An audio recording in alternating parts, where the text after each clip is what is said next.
تو گویا کہ یہ صحبت کے ساتھ علم حاصل ہوتا ہے، یہ کتب کے ساتھ علم حاصل نہیں ہوتا، یہ صحبت نبوت۔ اور یہی وجہ ہے کہ اللہ تبارک و تعالیٰ نے یہ صحبت کے ذریعے سے جو علم ہوتا ہے یہ اتنا پائیدار علم ہوتا ہے کہ اس کی کوئی نظیر نہیں۔ تبھی اللہ تبارک و تعالیٰ نے سرکار دو عالم صلی اللہ علیہ وسلم کے صحابہ کو صحبت والا علم عطا کیا، کتابوں والا علم نہیں۔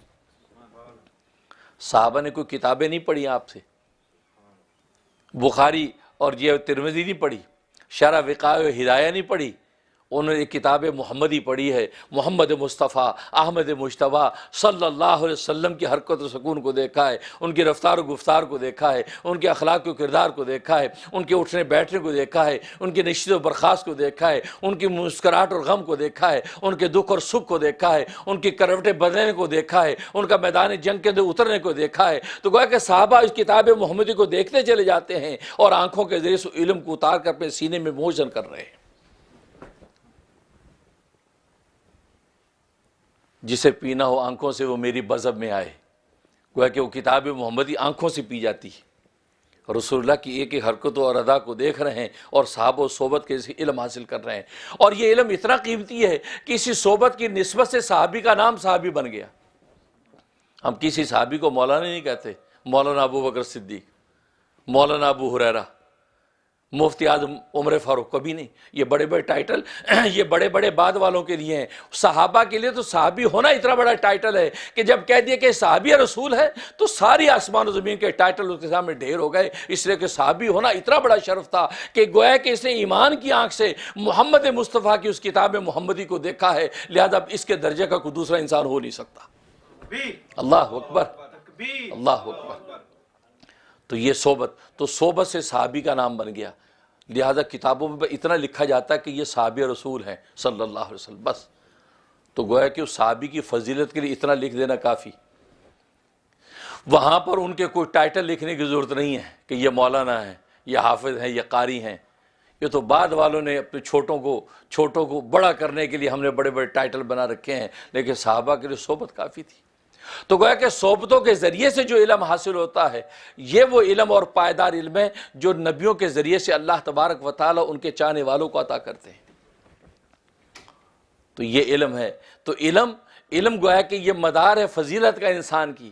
اور علم کے میں نے بتایا دو شعبے، ایک علم ظاہری اور ایک علم باطنی ہے۔ علم ظاہری کا تعلق انسان کی عقل کے ساتھ ہے اور علم باطنی کا تعلق انسان کے وجدان کے ساتھ ہے۔ انسان کا وجدان جتنا تیز ہوگا، جتنے لطافت اس کے باطن کے اندر ہوگی، اتنا ہی زیادہ اللہ تبارک و تعالی وجدانی علم اس کو عطا کر دیتے ہیں۔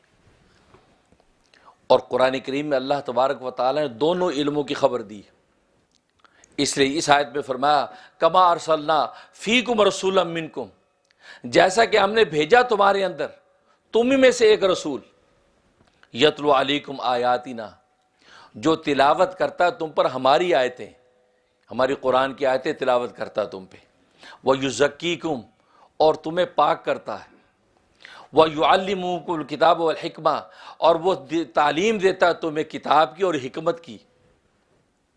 اس کے بعد کیا وَيُعَلِّمُكُمْ، اور تمہیں تعلیم دیتا ہے مَا لَمْ تَكُونُوا تَعْلَمُونَ، ان چیزوں کی جس کا تمہیں علم نہیں ہے۔ یعنی وہ تعلیم دیتا ہے کتاب کی بھی، سنت کی بھی، وہ تمہارا تزکیہ بھی کرتا ہے اور قرآن کی تلاوت بھی کرتا ہے، حالانکہ تعلیم دے چکا ہے، علم عطا کر چکا ہے۔ اب اس کے بعد کس علم کی خبر ہے کہ وَيُعَلِّمُكُمْ مَا لَمْ تَكُونُوا تَعْلَمُونَ، حالانکہ پہلے جو علم دے رہا ہے وہ بھی تو پتہ ہمیں نہیں ہے، یہ بعد والا کون سا علم جس کا ہمیں پتہ نہیں۔ فرمایا تمہیں ایسی باتوں کا بھی علم تمہیں سکھاتا ہے جس کا تمہیں علم نہیں ہے۔ یہ وہ علم لدنی ہے، یہ وہ علم وہابی ہے، یہ وہ علم ہے جو صحبت کے ذریعے سے حاصل ہوتا ہے، یہ وہ علم ہے جو کتابوں سے نہیں بلکہ کتبوں کے ذریعے سے حاصل ہوتا ہے۔ وہ اس علم کی خبر دے رہے ہیں کہ یہ نبی صرف اس کتاب کا علم نہیں بلکہ کتاب کے ساتھ ساتھ گویا کہ اپنی صحبت کے ذریعے سے بھی ایک خاص علم تمہیں دیتا ہے، اور وہ علم تمہارے پاس نہیں ہے، وہ علم لدنی ہے۔ دیکھو اسی کے اندر علم لدنی کی خبر موجود ہے۔ اور علم لدنی وہی ہے کہ اس علوم کے لطائف ہوتے ہیں، معارف ہوتے ہیں، اسرار و رموز ہوتے ہیں، اور بظاہر اس کی قرآن حدیث میں کوئی دلیل نظر آتی نہیں، لیکن وہ یہی دلیل ہے وَيُعَلِّمُكُمْ مَا لَمْ تَكُونُوا تَعْلَمُونَ، کہ تمہیں تعلیم دیتا اس علم کی کہ جس کا تمہارے پاس علم نہیں ہے۔ یہ وہ علم ہے۔ تو دیکھو اس آیت میں دونوں علموں کا ذکر کیا کہ تعلیم کتاب، تعلیم سنت بھی دی، قرآن سنت کا علم جو کتابوں کے ذریعے سے حاصل ہوتا ہے، جو کسب کے ذریعے سے حاصل ہوتا ہے، جو محنت کے ذریعے سے حاصل ہوتا ہے، اور دوسرا وہ علم بھی جو صحبت کے ذریعے سے حاصل ہوتا ہے۔ فرمایا کہ یہ نبی ایسا تم پہ مہربان ہے جو کتابوں کے ذریعے سے علم حاصل ہونے والا، یعنی کتاب اور سنت کا علم بھی تمہیں سکھاتا ہے، اور وہ علم بھی سکھاتا ہے جو صحبت کے ذریعے سے ملنا چاہیے، اور اپنی نورانی صحبت کے ذریعے سے بھی تمہیں علم پہنچاتا ہے۔ اور اس کا آئینہ نبوت اتنا شفاف ہے کہ آفتاب الہی سے اس علم کو جذب کرتے اس آئینہ نبوت میں، اور اس آئینے کی شعائیں پھر اس پاس بیٹھے والوں کے اس کے قلوب کے اوپر منعکس ہوتی ہیں، لہذا علوم کا انعکاس ان کے دل کے اوپر پڑتا ہے۔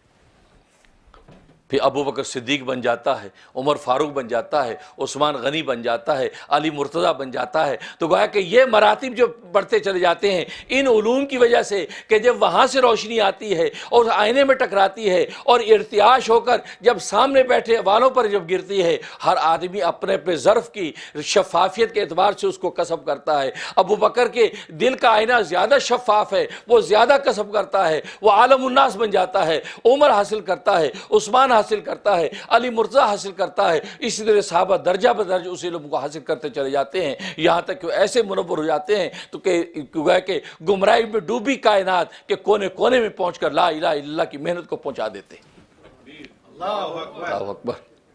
تو اس کا ذکر کیا اس میں کما ارسلنا فیکم رسولا، کہ گویا کہ یہ دونوں طرح کے علوم سرکار دو عالم صلی اللہ علیہ وسلم امت کو عطا کرتے ہیں۔ اس سے پہلے اوپر آئی تھی وَلَعَلَّكُمْ تَهْتَدُونَ،